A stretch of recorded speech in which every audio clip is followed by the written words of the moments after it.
নমস্কার, আমার নাম দেবরাজ কুমার মালিক। আমার বাড়ি বজবজ। আমি বজবজ থেকে মা কালীতে এসেছি। তা মা কালীর চালের কোয়ালিটি খুবই সুন্দর, মানে মেশিনের কোয়ালিটি খুবই সুন্দর।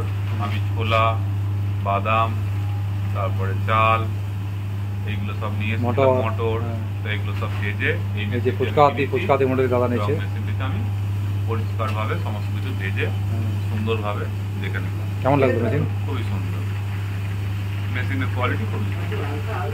দেখুন দাদা, এই মেশিনটা নিজে ফুচকাওয়াতি মডেলটা, দাদা এই মেশিনটি চয়েস করেছে।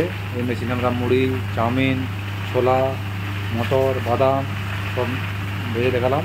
আর এই চালগুলো দাদা নিয়েছে বাড়ি থেকে, ট্রাই করা হচ্ছে চালগুলো। দেখতে রাখবেন আমাদের মা কালী এটা সব। আর আমাদের চ্যানেলটি সাবস্ক্রাইব করে রাখবেন। আমাদের এই নম্বর দেওয়া আছে স্ক্রিনের উপর, দেখুন এই নম্বরে আপনারা ফোন করবেন।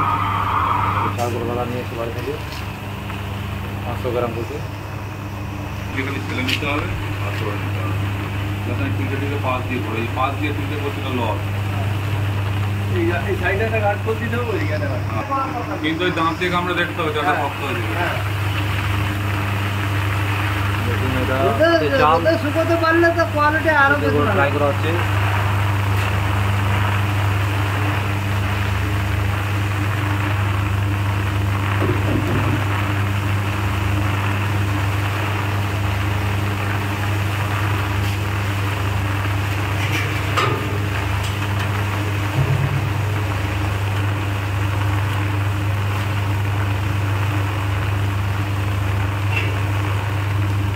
আচ্ছা ম্যানেজার, চালে নুন মাখিয়ে আর জল মাখিয়ে কদিন রেখে দেওয়া যায় রোদ খাইয়ে, সেটা আমাকে বলে দাও। 2 দিন, মোটামুটি 7 দিন।